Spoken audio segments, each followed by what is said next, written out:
Morning dead. જય શ્રી કૃષ્ણ. જય શ્રી કૃષ્ણ બેટા. કેમ આજે ઓફિસે નથી ગયો? જય જયો હતો પપ્પા, પણ મને થયું કે તમારા આશીર્વાદ લઈને જાઉં. હા. પપ્પા, મારે એક જરૂરી વાત કરવી છે. જરૂરી વાત? હા બોલ, શું જરૂરી વાત કરવી છે? એ જ કે જો તમે તો જાણો છો ને કે મારે રોજે રોજ દૂર સુધી ઓફિસે જવાનું હોય છે, તો પછી સમય પ્રમાણે મારે એક બાઇકની જરૂર છે. એટલે પપ્પા, મારે છે ને એક બાઇક લેવી છે. હા તો બેટા બાઇક લઈ લે ને, એમાં પૂછવાનું શું હોય? પપ્પા, પૂછવું તો પડે ને. તમે આ ઘરના વડીલ છો અને ખાસ મારા પપ્પા છો, તો પછી પપ્પાને ના પૂછું તો કોને પૂછું? આ ઘરના બધા નિર્ણય હું લઉં છું, એટલે દરેક વસ્તુ તારે મને પૂછવાની, તારા પપ્પાને નહીં. સમજ્યો? મમ્મી, આ ઘર પપ્પાનું છે અને પપ્પા જ બધા નિર્ણયો લેતા આવ્યા છે, તો પછી એ દ્રષ્ટિએ તો પપ્પાને જ પૂછવું પડે ને. ભલે આ ઘર તારા પપ્પાનું રહ્યું, પણ આ ઘરની બધી જવાબદારી હું નિભાવું છું. આ ઘરના દરેક નાના મોટા નિર્ણય હું જ લેતી આવી છું, એટલે દરેક વસ્તુ તમારે બંને મને પૂછીને જ કરવાની. સમજ્યો તું? અને હા, શેની વાત કરતો હતો? બાઇકની શું હતું બોલ? પપ્પાને કહેતો હતો કે સમય પ્રમાણે મને બાઇકની જરૂરિયાત છે, એટલે નવું બાઇક લેવા માંગુ છું, બીજું કઈ નહીં. હા તો લઈ લે ને, તને કોને ના પાડી છે? પણ યાદ રાખ કે તારે દરેક વસ્તુ મને પૂછવાની છે, તારા પપ્પાને નહીં. જો મમ્મી, તમારી આ વાત સાથે હું જરાય સહમત નથી. આમ પણ આ ઘરના વહીવટો મોટા ભાગે પુરુષો જ કરતા હોય છે. કોને કેટલા પૈસા આપવા છે, કોને કેટલા રૂપિયા નથી આપવાના, આ બધું પપ્પા કહે છે ને એમ જ થશે. તમે કહેશો એ રીતે નહીં. અને ખાસ મમ્મી, તમે શું કહેતા હતા હમણાં કે મારે તમને પૂછવાનું હતું અથવા તો તમારી પાસે જ માંગણીઓ કરવાની? નહીં મમ્મી, હું તમારી પાસે કોઈ પણ વસ્તુની માંગણી નહીં કરું, અને જે કંઈ પણ જરૂરિયાત હશે ને એ હું પપ્પાને જ જણાવીશ, અને પપ્પાના કહ્યા પ્રમાણે હું કાર્ય કરીશ. બહુ વધારે પડતું બકબક નથી કરતો તું? ક્યારની તારી વાત સાંભળી રહી છું, એટલે જાણે બહુ ફોર્મમાં ફરે છે. સાંભળી લેજે, ભલે તારા પપ્પા આ ઘરના માલિક હોય, પણ આ ઘરના દરેક નિર્ણય હું લઉં છું. સમજી તો? સમજ્યો તું? એટલે હરેક વસ્તુ તારે મને જ પૂછવી પડશે. પપ્પાની પીપુડી વગાડતો આવ્યો મોટો. કોઈ વાંધો નહીં રાહુલ, આ તારી મમ્મી કહે છે ને કે એને પૂછી પૂછીને જ બધા કામ કરવાના, તો એને પૂછજે, મને કોઈ ફરક નથી પડતો. હા તો ક્યાંથી ફરક પડે તમને? અને હા, ફરક પાડતા પણ નહીં. યાદ છે ને તમને કે આ લગ્ન કરીને 4 ફેરા ફરીને ઘરમાં આવીને ત્યારથી મારું જ ચાલે છે ને મારું જ ચાલશે, એટલે આવા ખોટા વહેમમાં રહેવાનો બંધ કરી દેજો. આ ઘરમાં હું કહીશ એમ જ થશે. સમજ્યા? ખબર છે, આ જ્યારથી 4 ફેરા ફર્યો ને તારી સાથે, ત્યારથી મારી પથારી ફરી જાય છે. શું બોલ્યા? હિંમત હોય ને તો થોડું જોશથી બોલીને બતાવો, તો તમને જવાબ આપું. ના ના, હું તો કઈ નથી બોલ્યો. હા તો બોલતા પણ નહીં. બોલતા પહેલા છે ને 10 વાર વિચાર કરીને જ બોલવાનું. જાઓ હવે કામ ધંધે લાગો.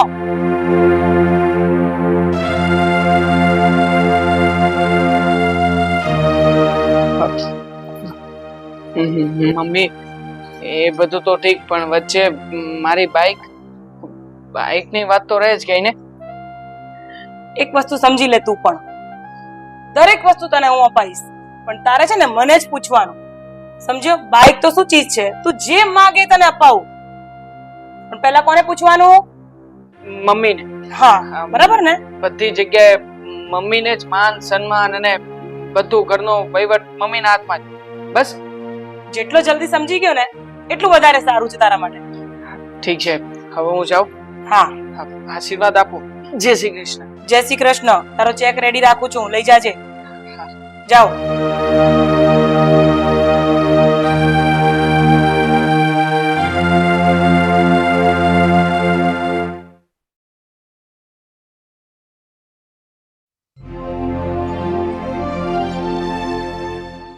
હેલો નેહા, શું કરે છે? હા, આપણે જલસામાં જોઈએ. તું બોલ. હા હા, આજનું કન્ફર્મ જ છે ને કિટી પાર્ટીનું? ઓ એવું છે? અરે શું વાત કરે છે તું? તને ખબર તો છે મારે ક્યાં મારા પતિને પૂછવાનું હોય. અરે બિલકુલ પણ નહીં. મારા ઘરમાં મારું જ ચાલે છે. હું 50,000 શું લાખ રૂપિયા વાપરું ને તોય મને કોઈ કઈ કહેવું નથી. તો ના બાપા ના. શું? હા ચાલ, મારે બીજો કોલ આવે છે, પછી કરું. શું હતું? કેમ ઊભી છે? બોલ. મમ્મી, અત્યારે જમવામાં શું બનાવું? રોજ રોજ તારે મને પૂછવા આવવાનું હોય? જે બનાવું હોય બનાવી નાખ ને હવે. ન પૂછું તો તમે એમ કહો છો કે પૂછતી નથી એટલે પૂછ્યું. હા તો પૂછવાનું, મને જ પૂછવાનું, બરાબર છે ને? મને પૂછ્યા વગર પાણી પણ નહીં પીવાનું. સાંભળ, કઠોળ બનાવ, રોટલી બનાવ ને ભાત બનાવ. જા. પણ મમ્મી, ડોક્ટરે તો પપ્પાને કઠોળ ખાવાની ના પાડી છે, તો એ શું ખાશે? તારા પપ્પાને ડોક્ટરે ના પાડી છે કઠોળ ખાવાની, એટલે શું કઈ ઘરમાં કઠોળ જ નહીં બને? એવું તો બનવાનું નથી. જા, કઠોળ જ બનાવ તું. પણ મમ્મી, તમે પપ્પા સાથે આવું વર્તન કેમ કરો છો? એ તમારા પતિ છે. તું મને સમજાઈશ હવે? હા, એ મારા કોણ છે અને કોણ નથી એ વધારે ચમચાગીરી નહીં કર, ચમચી. ચલ જા, જેટલું કહું ને એટલું જ કરવાનું. મમ્મી, તમે ભલે મારા પર ગુસ્સો કરો, પણ હું સાચું જ કહું છું. તમે વાતે વાતે પપ્પાનું અપમાન કરો છો, એની અવગણના કરો છો. એ સારું ના કહેવાય. શું સારું ના કહેવાય ને શું ખોટું કહેવાય? કોને સલાહ આપે છે તું? યાદ રાખજે, અત્યારે તો એક જ થપ્પડ મારી છે, બીજી મારતા મને વાર નહીં લાગે. અને તું મને સલાહ આપતા પહેલા છે ને 10 વાર વિચાર કરી લેજે, સમજી તું? હા, હું કોણ છું ઓળખે છે ને તું? મને ઓળખે છે ને? અને અહીંયા ઊભી શું રહી છે? જ્યાં ફટાફટ હજી ઊભી રહી છે. નીકળ, નીકળ, ચાલ. મૂડ બગાડી નાખે કીટી પાર્ટીનો. હા.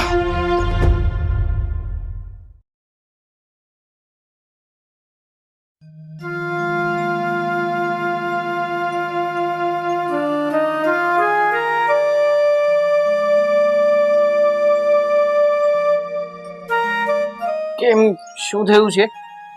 હા, મોઢું કેમ ઉતરી ગયું છે તારું? રાહુલ, મમ્મી પપ્પાનું આટલું અપમાન કરે છે, એની અવગણના કરે છે, છતાંય તમે એમને કઈ કહેતા નથી. હું જાણું છું કે મમ્મી પપ્પાની સાથે ખોટું કરી રહ્યા છે, પપ્પાનું વધારે પડતું અપમાન કરી રહ્યા છે, પણ શું કરીએ? હા, મમ્મી સામે બોલવું જ બેકાર છે. અને જો હું મમ્મીને કંઈ પણ કહીશ ને તો મમ્મી જેમ ભાવે ને બોલવા લાગશે અને મને ઉતારી પાડશે. એટલા માટે મમ્મીની સામું થવાથી કોઈ ફાયદો નથી. મમ્મી મન ફાવે ને એમ બોલે ને એનો વાંધો નહીં, પણ આજે તો એને મને તમાચો મારી દીધો. એ સારું ના કહેવાય. મને તો લાગે છે તમે પણ મમ્મીથી ડરો છો. હે, તું કહેવા શું માંગે છે? હું કઈ બોલી શકું એમ નથી એમ? અરે હું પણ મમ્મીને જેમ ભાવે ને એમ કહી શકું, પણ મમ્મીનો ગુસ્સો, મમ્મીના ગુસ્સામાં હું કઈ નથી બોલી શકતો. અને સાંભળ, હા, મમ્મી જેને ગુસ્સામાં આવ્યા પછી જેમ મનમાં આવે ને બોલી નાખે છે. અને ખાસ કરીને હા, આજુબાજુ વાળાને સંભળાવવાનો તો શોખ છે. હું નથી ઈચ્છતો કે આપણા બધા ઘરના પ્રશ્નો અને ઘરની વાતો બધી બહાર જાય. એટલા માટે તે શાંતિથી 2 શબ્દ સાંભળી લઉં છું. સાંભળી લેવાથી કે સહન કરવાથી કઈ ઓછું નથી થવાનું. લોકો શું વિચારશે, શું વાતો કરશે ને એનાથી ચૂપ ના બેસી રહેવાય. રાહુલ, મમ્મીએ પપ્પાની હાલત ઘરના નોકર જેવી કરી નાખી છે. એનું તો કોઈ અસ્તિત્વ જ નથી રહેવા દીધું. પપ્પા છે ને ઘરમાં પડ્યા રહે છે 2 ટાઈમનું ખાઈને. શું પપ્પાનું કઈ કિંમત નથી આ ઘરમાં? તારી વાત સાચી છે, પણ જો આમાં છે ને મારાથી તો શું પણ કોઈનાથી કઈ થઈ શકે એમ નથી. મમ્મીને હું કહી શકું એમ નથી અને મારા કહેવાથી મમ્મી સમજે એમ પણ નથી. એટલે કોઈના કહેવાથી કોઈને કઈ ફરક પડવાનો નથી. સાચું કહું ને તો તમે નમાલા છો. પુરુષ થઈને મમ્મીથી ડરો છો. તું કેવી વાત કરે છે? હા, આ ખોટે ખોટી મારું માથું ના કાને. પ્લીઝ મહેરબાની કરીને તું જા અને તારું કામ કર. આ નકામું મારાથી તને કઈ કહેવાય જશે. હા મને કહેવાય છે પણ મમ્મીને નથી કહેવાતું. જો તમે મમ્મી સામે બોલો ને કડક થાવ ને તો મમ્મીથી એક શબ્દ પણ બોલાય એમ નથી. પણ નહીં, મમ્મીને તો કેવું જ નથી, મને જ કેવું છે બધું. બોલે રાખ તું, બોલે રાખ. શું બોલે? નકરું બાયડી સામે જીભોળ ચાલે એમ છે, મમ્મી સામે તો ચાલે એમ જ નથી.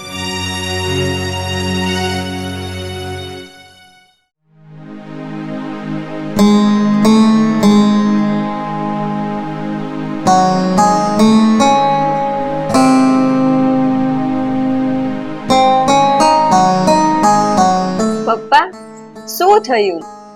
શું વિચારો છો આમ બેઠા બેઠા? કઈ નહીં બેટા, બસ સમજતો જ બેઠો છું. મને ખબર છે પપ્પા, તમે શું વિચારો છો ને એ જ ને, કે મમ્મી રોજ તમારું અપમાન કરે છે, તમારી અવગણના કરે છે અને તમારી ક્યાંય ઇજ્જત નથી રહેવા દેતી.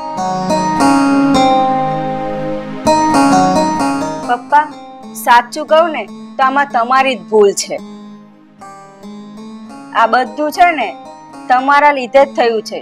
જો તમે મમ્મીને આ રીતે તમારા માથા ઉપર ન ચડવા દીધી હોત ને તો આવું કઈ થાત જ નહીં. આ મમ્મી તમારું કેટલું અપમાન કરે છે અને તમે જે કરે છે એ કરવા દો છો. આજ સુધી તમે મમ્મીની બધી જ મનમાનીઓ ચલાવી લીધી, જોયું ને? હવે એનું જ પરિણામ છે આ પપ્પા. પપ્પા હવે તમે થોડા કડક થાવ અને છે ને તમારું મોઢું ખોલો, નતર છે ને મમ્મીને પૂછ્યા વગર તમે પાણી નહીં પી શકો. તારી વાત ખરી છે બેટા. આ તારી મમ્મીને મેં પહેલેથી બહુ જ છૂટ આપી છે, એટલે એ બેહકી ગઈ છે. એનો મિજાજ સાતમા આસમાને ચડી ગયો છે. એ એવું સમજવા લાગી છે કે એ જ આ ઘરની બોસ છે, એટલે એનું મનમાં આવે ને એમ જ એ કરે છે. એટલે જ કહું છું પપ્પા કે હવે તમે તમારું મોઢું ખોલો અને થોડા કડક થાવ. મને બધી આ વસ્તુ નથી ગમતી. તારી વાત ખરી છે બેટા, આના વિશે મારે કંઈક વિચારવું તો પડશે જ. પણ બેટા છોડ એ બધું, તું મને એ કે આ તારું ભણવાનું કેવું ચાલે છે? બસ જો પપ્પા, ભણવાનું તો બધું ઠીક ચાલે છે. હવે આ મારું કોલેજનું લાસ્ટ યર પૂરું થાય ને એટલે બસ નોકરી સારી શોધીને લાગી જવું છે. હા પપ્પા, અને હું નોકરીએ જઈશ ને એટલે મારો જે પણ પગાર આવે ને એ બધા પૈસા હું તમારા હાથમાં આપીશ, મમ્મીના હાથમાં નહીં. સારું દીકરા.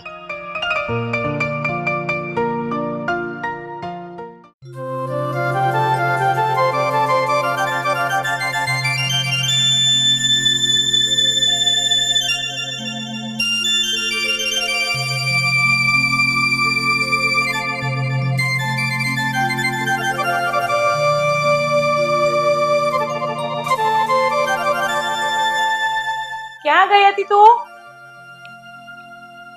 ક્યાં ગઈ હતી? બજારમાં ગઈ હતી, ઘરમાં થોડી ઘણી વસ્તુઓ ખૂટતી હતી એ લેવા. તું મને પૂછીને ગઈ હતી? હા, આમ તો તું મને નાની નાની વસ્તુ પૂછીને લેવા જતી હોય છે, તો તું મને પૂછીને કેમ નથી ગઈ? બોલ. હું પપ્પાને પૂછીને ગઈ હતી અને ઘરમાં શું શું લાવવું છે એ પણ મેં પપ્પાને પૂછ્યું હતું. તારા પપ્પાને પૂછીને ગઈ હતી એમ? હા, તારા પપ્પાને પૂછ્યું તું તે તો તારા પપ્પા છે કોણ? એ આ ઘરના માલિક છે. માલિક છે? પોતા પહેલા છે ને એકવાર વિચાર કરી લેજે. સમજી ગઈ તું? અને આવી તારી જીભ કેવી રીતે ચાલે છે કે તું મને મારી સામે બોલતી થઈ ગઈ છે? આ ઘરની માલકીન હું છું, સમજી તું? અને આ ઘરના બધા નિર્ણય હું એકલી જ લઉં છું અને લેતી આવી છું આજ સુધી. યાદ ન હોય તો યાદ કરી લેજે. મમ્મી, આમ ઊંચા અવાજ કરવાથી જબરદસ્તી આમ ઘરના માલિક ના બની જવાય. તારી તારી છે ને તારી જીભ છે ને હું કાપી નાખીશ, યાદ રાખજે. બહુ બોલવા લાગી છે આજકાલ તું. અને હા, આ વાત કાન ખોલીને સાંભળી લેજે. તું આ મારી સામે પડે છે ને એ તો તું ભૂલી જ જાજે કે હું તારી એવી હાલત કરી દઈશ ને કે તે સપનામાં પણ નહીં વિચાર્યું હશે કે હું કોણ છું એ. સમજી ગઈ? ચલ કામ કર.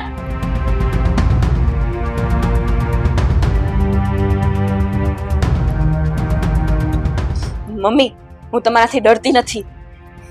તમારે જે કરવું હોય ને કરી લેજો.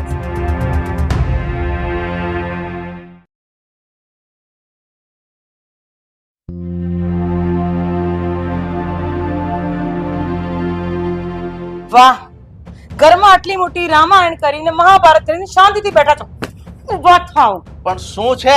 આ તમે જ મારા વિરુદ્ધ ચડાઈ છે ને પેલીને, તમારી હગલીને, એ આજે મારી સામે બોલતી થઈ ગઈ છે. તમે જ નાટક કરે છે બધા. અરુણા, તું આ શું બોલે છે? મેં રીનાને ચડાવ્યા? ના ના, તારી ભૂલ થાય છે. તમે જ રીનાને ચડાવી છે. તમે જ રીનાને ચડાવી. કાલ અત્યારની આવેલી એ મારી સામે આંખ ઉઠાઈને જોઈ નથી શકતી, અને આજે એ મારી સામે બોલતી થઈ ગઈ છે ફક્ત ને ફક્ત તમારા કારણે. પણ અરુણા, અરે શું પણ અરુણા, કાન ખોલીને એકવાર મારી સાંભળી લેજો. જો મારી વિરુદ્ધ થવાની કોશિશ કરી છે ને તો બિલકુલ મજા નહીં આવે. આ ઘરમાં હંમેશા મારું ચાલતું આવ્યું છે ને મારું જ ચાલશે. મારી પીઠ પાછળ કાન ભમેડી કરી છે ને તો હું જરા બી નહીં સહન કરું.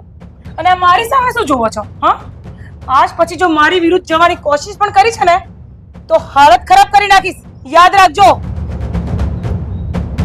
અને યાદ ના રહે ને તો મગજમાં ફિટ કરી દેજો.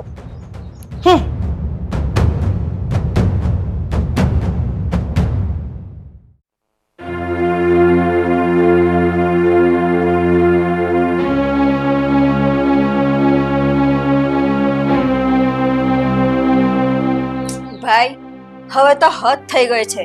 મમ્મીએ આજે પપ્પાને લાફો મારી દીધો. આમ કોઈ પોતાના પતિને લાફો મારે?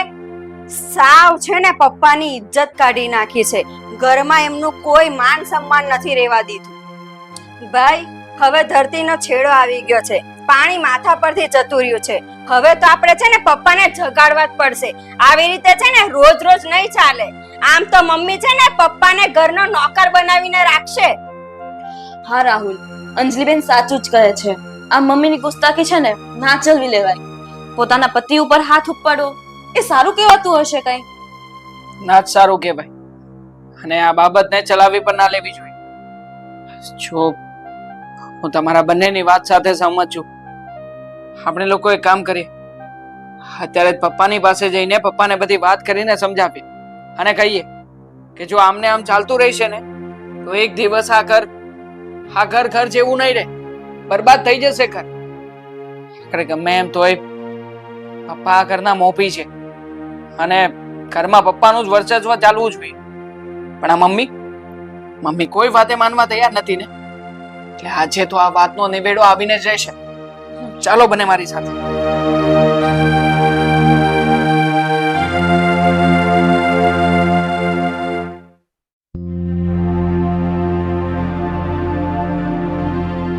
પપ્પા, આજથી ઘરના વહીવટ તમારે કરવાના છે અને ઘરના બધા જ નિર્ણયો તમારે લેવાના છે.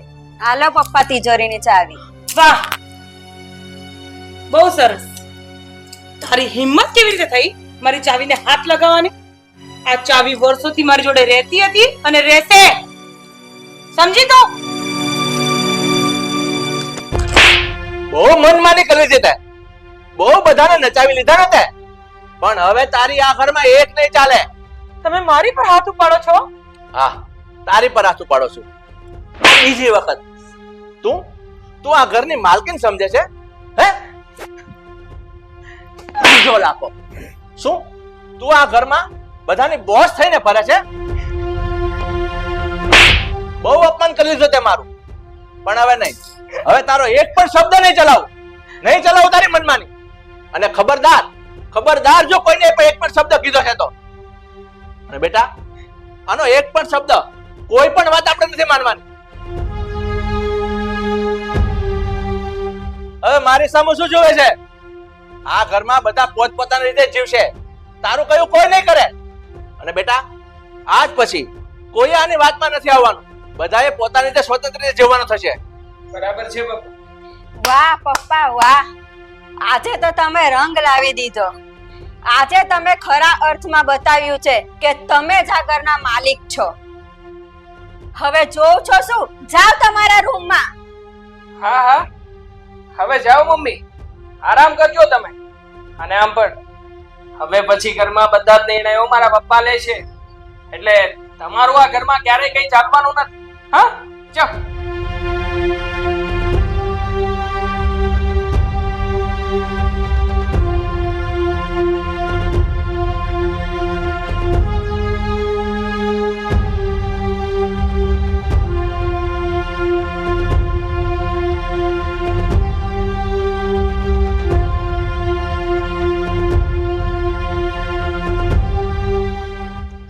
પપ્પા હવે શાંત થઈ જાઓ. હું તમારા માટે ચા પાણી લઈ આવું છું.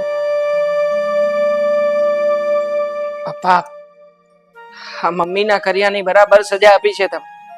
બસ હવે તમારી અંદરના જુસ્સાને અને રુતબાને ઠંડો નહીં પડવા દેતા, અને આમને આમ જ જાળવી રાખજો.